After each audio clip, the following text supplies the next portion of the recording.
Hi there. So another chapter because I didn't do video for so long time, and I wanted to do this as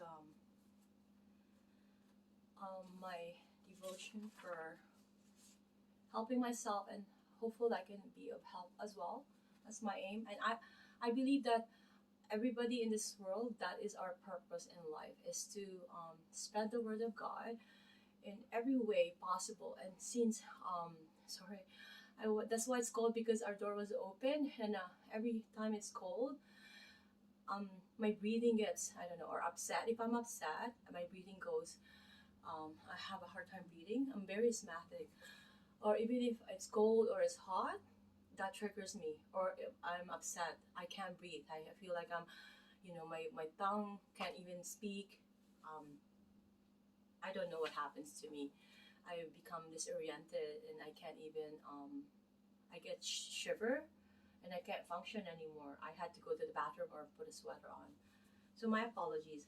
So the topic that we're going to be talking about is letting God help you with your children. Okay, so I've used all whatever essential things based on the teaching of Jesus. Although I had to admit, during the times that I can't lie because I'm across here. Um, I was not even studying. I mean, I'm not even like praying at all. I would be like working till 2 o'clock. I'll be like sorting out some like scarves and whatever ponchos I have, and then I'll have to wake up in the at at 4 or 5. I guess I'll have 2 hours. Like it's like that type of cycle of life is a dead end. You do not want to be in that position I was in. I just have to turn off my stove. Hold on.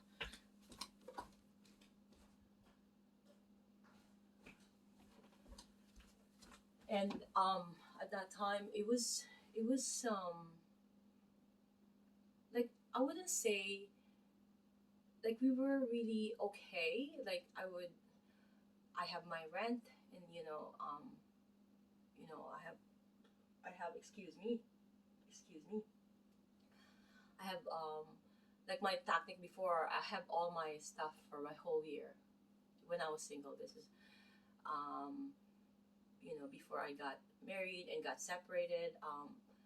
That's a problem if you even if it's, I don't know, whatever, real or not real, you have to consult everything, right, in the eyes of law or eyes of God, right? So, but I'm being alone. Like most of my times, I remember those times I would have our like a whole year stock of like, because my I have 3 daughters and their hair, they have beautiful hair. They're beautiful. Trust me. Not only outside, inside too. I had to admit this. They're beautiful. If they're outside, like they're a head turner. Um, I remember like my friends like, is that your daughters? They're like, everyone's looking at them. They're walk. I know. That's how when my second daughter too, we go to the mall. That's why I told them when we go, I don't want you guys putting dressing up or putting makeup, because me, I'm simple. I don't put makeup or whatever because that attention, right? As like, unless and we're going to a party or a thing. But having said that, my kids, so they have this long hair and all that. Oh my God, they consume so much. I already have. So I lay my trust on God that my my my thing with them, it's all been taken care of. I don't do any. I'm very simple. I don't do anything really. When they're young, they're growing up. My friends, I met some friends. I call them my party friends because most of my friends are like from church, either from church or my family. And then I found, it's like bringing back, oh, God wants me to have fun. So, and then they became good friends, and I would go out with them, and that was just my fun. And I didn't know how to handle fun. I would just be drunk and be kissing the floor, and and I would be sleeping. And being lightweight is not a good thing, and setting up an example for children. And I remember that, having said that, life is already hard enough. Um, so try to make sure that you give your burdens to God, and say that, hey, even if you're doing fun, but you feel like it's wrong, talk to him. Maybe it is wrong. Like, am I, talk to him about everything. You don't skip. And when you trust him, to trust him with everything. You can't trust him with something, or talk to him with something, not everything. You have to talk to him with everything. You don't have any reservations. Do not have any, how do you call this? Even the bad things that you did. I felt that way before. I was always scared to tell him, oh, I did, I'm sorry. I should have not done that. I should have not done this, right? Jesus, please forgive me. Um, you know, I learned it the hard way. Like I said, I wasn't doing that before, but it's important that we need to be able to tell them what we have done wrong, to be able to tell God, because if you are, then you are not true to yourself. You're also lying to yourself. You're not admitting that you have done wrong. You have to know what you've done wrong. So with me, my children, it's like every time we go, there's a party in place, in a family party. um it's like a joke when they get, if I have one beer or two beers, and I'll just be kissing the floor. They don't want to do that because I'm the host and I'm the one who cook. I love cooking, and when I cook, it's from scratch, and I also wanted to do the after cleaning. But if I'm done, so it's just a joke for my children. But also, they see that, it's okay to be that mommy has their weakness, because it's also, I didn't want to lie to them, yet I didn't want to show that part, right? But until they're grown up, before I would hide, I would just, in my car. But we have to set up an example, and those things was so hard in my family, because being Filipino, um, we're like the Latino being we're like, growing up, you'll see your dad being with the neighbor and drinking there, or that your dad will be asking you to grab beer from the fridge, or your mom is like, or this is normal Filipino. I didn't do this. My parents didn't do this to me either. Okay, or the parents will be asking the kids to buy, right? So parenting, is really, how do you call it? Um, in reference to what you are accustomed to, because in Philippine culture, that's okay, you know so I tried to break that and avoid that, because that was in my family. Like, everybody, like the kids, like, I saw my uncle there balsaming him. He was dead, and that's my uncle. That's my mom's brother. But they were letting us, it's crazy how, Philippine culture, that's why kids become really stronger. So when I raise my kids, it's half half. I need to put some Filipino and teaching of Jesus. I don't care what this country says. I don't care what this book says. I don't care what, um, um, the presidents, of the United States says how I should raise my kids. No, I'm gonna raise it the way I should raise my kid, and I follow the teaching of Jesus. And your guts will tell you if you do have connection with God. You can discern that properly. Okay, so I'm gonna be looking at the notes here. We all know that, when we say we put our trust in God, everything, even our children, right? So if our children are, being um, disobeying you, being, um, how do you call, they'll go through that pace, because keep in mind, when I said from the other videos that I've always said, human, including, our children, our parents, our partner, our spouse, our husband, um, they're victim of, the work of the devil, the demon. I'm mixing evil and the, demon, right? So my pronunciation. So the demon, right? So, the demon will be using any of those part of your family to attack you, to make you, so keep in mind, the same way, if your children are misbehaving, you don't need to do anything. Pray, tell them what they needed to hear. Tell them, let's say, with me, like with let's say my daughters, even when they're adults, I parent them. They know this. They really really know this. I let them, do As long as they're doing a boo boo, they're making a mistake, then I say my piece, right? And if they're getting too fast, let's say, or too slow, I tell them. But if they do good, I always praise them, right? Because what I'm gonna read in here, there's that incident that some parents will discourage their children of the things, or they mock them, or because of their own pain. Because there was in they're in their own pain, and they can't separate that from their parenting, right? So they will say something, oh no, you can't do that, or there's no way you can achieve that. Especially this is normal with usually with boys raising boys. They want to be a rock star, they want to be in a band, or they want to be an artist, to paint, to be whatever. And the parents, if let's say they're very ambitious or high, the family is a dignified, well achieved family, then therefore they want the best for their children, and those type of career will not be acceptable. So every time they mention something, they'll discourage them. So that's a bad attack to the children, because we are discouraging them. So what you're supposed to be doing is, like, if they like something, observe as they grow, and then just and encourage and introduce that to them, but and encourage them, but not try to tell them. This is popular in the Filipino culture too. They want their kids to be either a doctor or a lawyer. There's no other um what do you call it?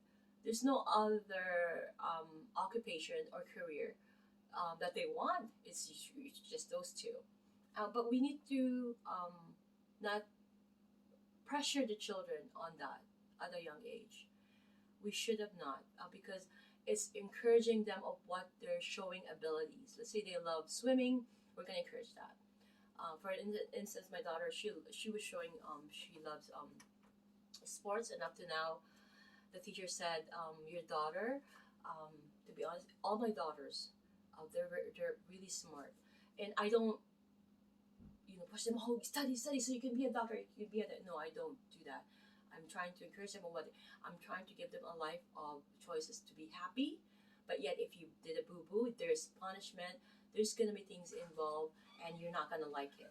So that's how I raised them, and it's a matter of like how your relationship with your daughter. Like, I do have a strong relationship with my daughters growing up too. We were really close. Um, you know, uh, Sometimes I had to put boundaries because I'm all about boundaries, right? That's always been me. But they know that I know if they're hurting. They don't need to tell me. I know in my heart that my children, for the instance, when my firstborn, she's really really mature. I raised her that way, trained her that way, because she's the firstborn. Just in case something happened to me, she has to step up. That's the way it is. We're in this country. Um, I don't have a husband, and at that time they were young, so I have to train her to be strong, because she has to um, take in place just in case of something happen. And this is normal in the Filipino culture, that the firstborn has to be really strong in a sense. Just like me, I was 7. I was like running a convenience store and taking care of my sister in a way, because this is a time that my dad was in away going around the world, and she has to start up this business at the near a falls at Eatery. So she started that. So she has to, and I have to be left home, and that's normal in the Philippines. But here I said, I have to follow what my the teaching of Jesus, and also the way my culture is. So I need to impose that on her. So I also have believed that raising children, you need to put it's a complete blend. You can't just all be you can't spoil your kids. You have to let them experience the pain, happiness, love, and good food. Like from me, I when I cook, it's from scratch, and my love language is like my cooking. and I'm more so that way, and I followed the teaching of Jesus. So I didn't worry about so many things, because I trust that, you know, I trust everything with God. I'm not gonna trust some. I'm gonna trust all, and that includes how my kids are gonna turn out. And trust me, there's this pastor, or actually, I forgot his name, but they have they in Texas, and he's a popular pastor. And now his father passed away, and he's a pastor, but people are like criticizing how he raised his children. I was like, okay, these are my children. You worry about how you raise your children. I'm gonna worry about raising my children, right? And it turned out that those people who was criticizing him, his children were in drugs, there were this and that, but his children they turned out to be really successful. Is that you don't criticize because you don't know their lifestyle. You don't know what's happening in their life. You don't know your lifestyle is different from, there's no such thing as um, perfect parenting or a book to parent. There's no such thing. You can't learn that from the book. Trust me when I say it. But anyways, um, I'm gonna go read the book here, because I think I'm gonna be stopping the video very soon. But see, it says here that, how think ye if a man have 100 sheep, and one of them had gone astray? Doth he not leave the 99 and go unto the mountains and seek that which is gone astray? We knew this from the story of the Bible, when um, um, there's a story that there's one son. He's always been a good son, and the one, he's left the family, and he just didn't care, and he's went lost somewhere, went around and didn't inform them. And then when he wasn't able to handle life, he came back, right? But what the father did is, what he put a party and to welcome, and then obviously the son, who was there all the time, was feeling a little bit of, because humanity, you can't take that away from human. So he felt a little jealous of why he's putting up a party. He's always been there. He's always been in the family. He's always been taking the family. He's always been the good son. Yet he's putting up a party for the bad son in that manner, right? But if you think about it, right, a lost person, um, but now he's found. That's the whole concept of, and it's a story from the Bible, and everything here is derived from the Bible, right? So if somebody's found, that's a more celebration to do, right? Because you're getting somebody more to, you're inflicting somebody to learn more of God, right? Because that's our aim, that's our purpose in life, right? Is to spread this, is to know, so that that's the joy that you will get, right? And what we can do if we our own children, right? We, of course, right? So we need to make sure that we raise them according to the teaching of Jesus, and according to the with values, with principles. And I have to say this, I'm proud of saying this, and I'm not, not to brag, but my children, my 3 children, they have good heart. They have good heart. They have good manners. They have good in them. They might have some flaws, and I know that, like human being, we all do. But I'm really proud to say that they have a good heart. And one thing that my biggest achievement, and I would really be more achieved if I can be able to get them to know more of Jesus, and be saved. And because even if let's say, we don't know, the world ends and whatever, they're saved. We know that we're saved, because the whole point of this life here is, at the end of this, where are we going to go, right? So our first thing, our aim, to be honest, is our children. Okay, so having said this, I always start with a long introduction. But having said, if you're having trouble with your children, that they're misbehaving. That is just a phase of life. You're gonna have to go through that. I've gone through a phase with my daughter. I remember, um, here in Canada, it's early to have they go early, to have a boyfriend, like a steady boyfriend at 16, like that, right? So, she put so much into it, and she's always like that. She's like I was saying earlier. I just got distracted. Um, um, it's because she's always been, mature, um, and I imposed a responsibility on her, so she knows. And so when she had her first birthday, she was so excited and all, and she was all into it. And she was in, if she's in a relationship, she's all into it too. I tell them this, right? I always tell my kids that you you weigh it, right? You enjoy the relationship, but do not. But because God doesn't want us to do that, right? Unless we are in a marriage, unless He married you, and that's when we put our 100%. You do not, at that time you were weighing it, right? But you know how, children, we did that too. We went through that phase, and more so she got through that. And I had my bad days. Of course, not a single parent in this world who can say, oh, nothing, my daughter, my son never gave me problem. They will at one point will have some sort of, because children, their brain is not fully developed until age 25. So during their teenage days, they don't even know what they're doing. They're just trying to do what based on their emotions, based on what they feel at the moment, without having a proper guidance.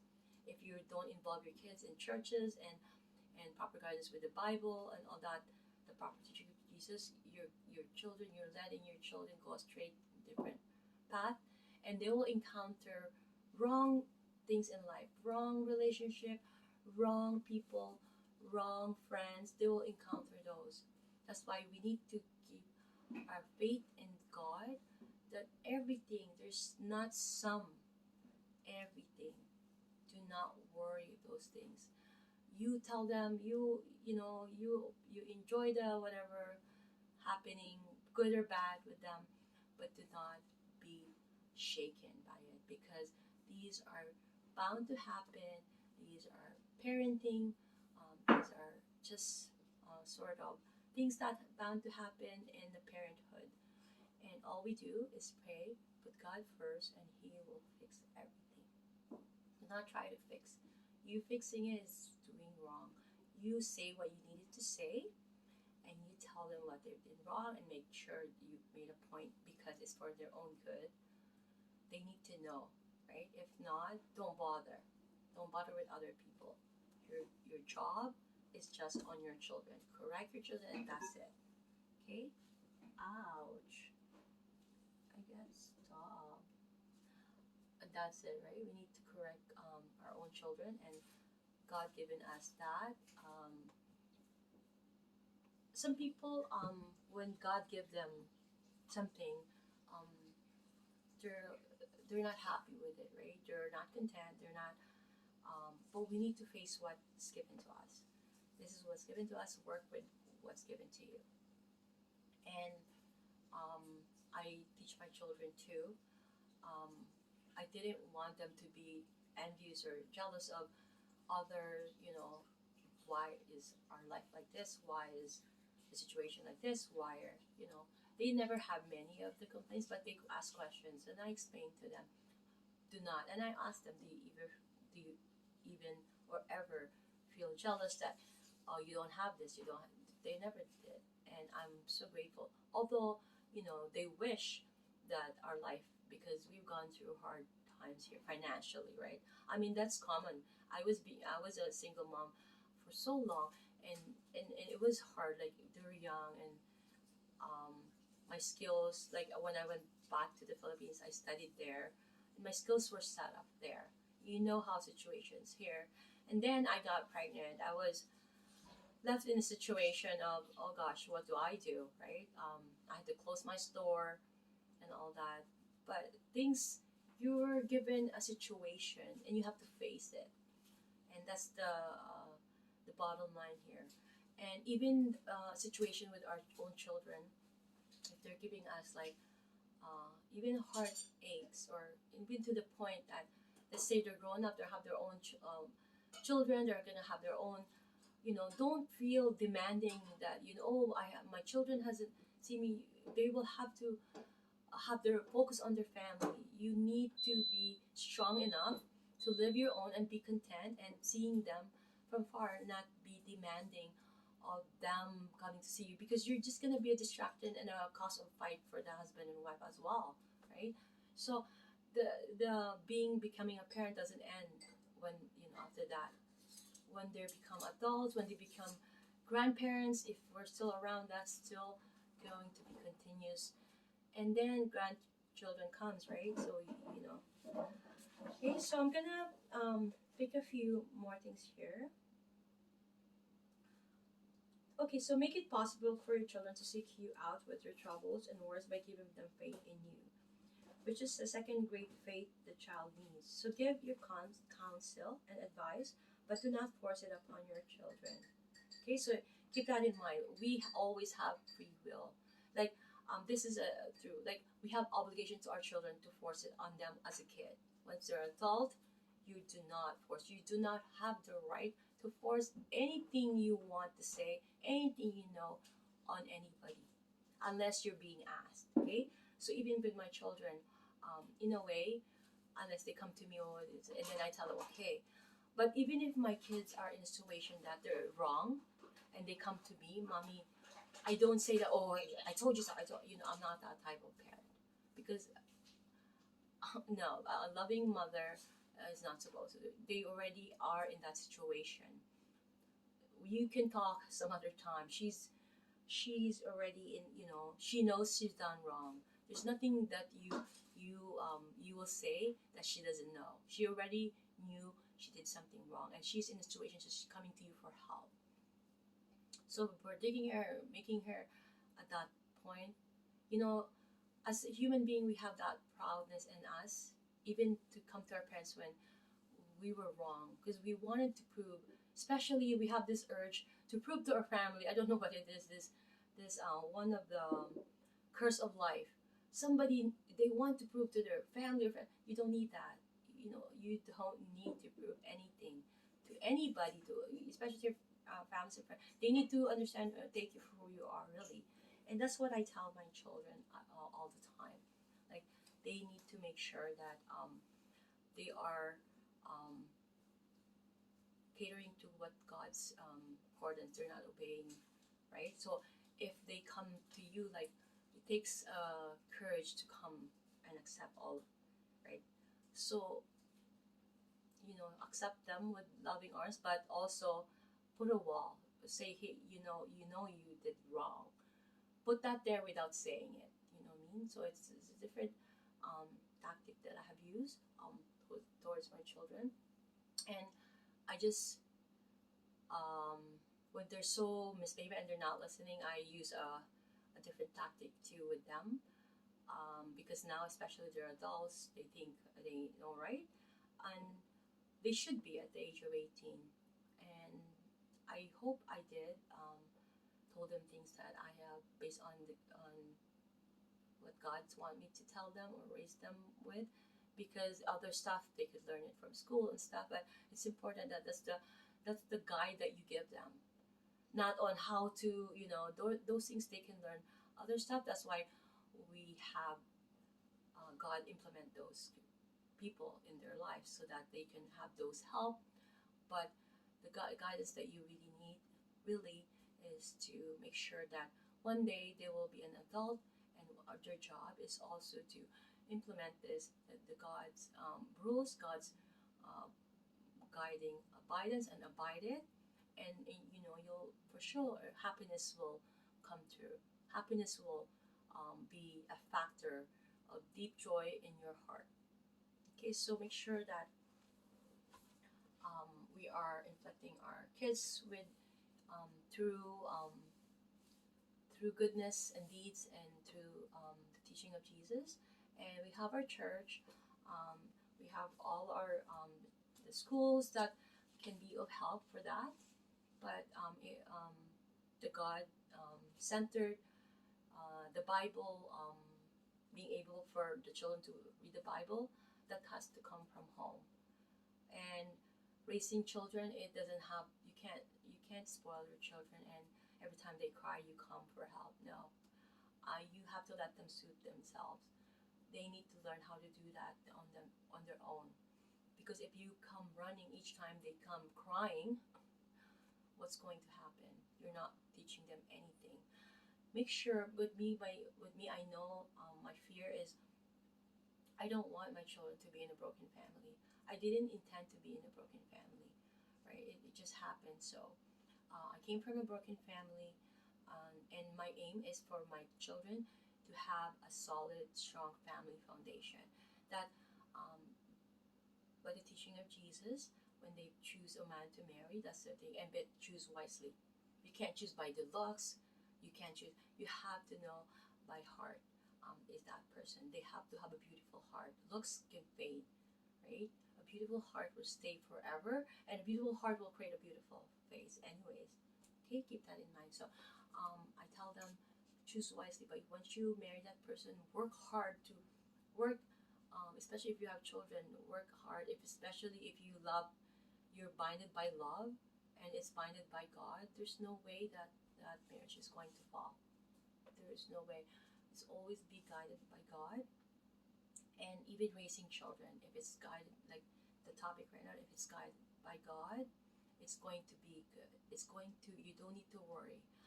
um, I have one more. I have two adults, but I have an 11-year-old. So I'm a human being. I can't say I'm sinning again, because every time I worry, I'm sinning. I'm losing faith to Jesus, but I every day. Because but as human being, we have that, because the devil come to our mind, and then we think that it's us thinking, right? But it's not. So and then we feel. So I have those thoughts like, oh, I want her to be in the right path. I want her to be good, to be a good abiding citizen, and she's very polite. But being polite and being good doesn't mean anything still. They could still go on the wrong path. So the constant, not nagging them in a different way. I will do a vlog about how I raised, or how I did my parenting. But a lot of people are saying, "Oh my gosh, how did you do it?" Because a lot of my family, their children become mothers at the age of 16, 17, like that way. And in Jesus' name, I am praying to God that all my children will have a proper guidance in that aspect. And I have one more. In Jesus' name, God, help me. And I know He will, because if we put our trust in God and in everything, not just some, even in disciplining and how our children will turn out to be, um, we know that they will turn out to be good. They will turn out to be who they supposed to be. Not what we're pushing them to be a doctor or thing. Let them. If they're gonna be a doctor or a lawyer, let them be. If they're gonna be this, be. But our aim is to guide them on the proper way to live life, not causing anybody any harm. That is the main bottom line idea of this. Why we're given children, so that we can raise good ones, so that the world, we're helping the world by raising good children. Okay. So this is one important topic that I wanted to do as well. Is the chapter 10 is helping others to find their way to God.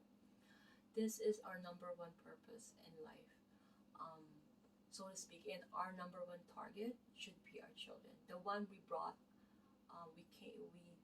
or the reason why they're out in this world is us, because we brought them out. So it's our duty, or it's our responsibility, that they know their way to God.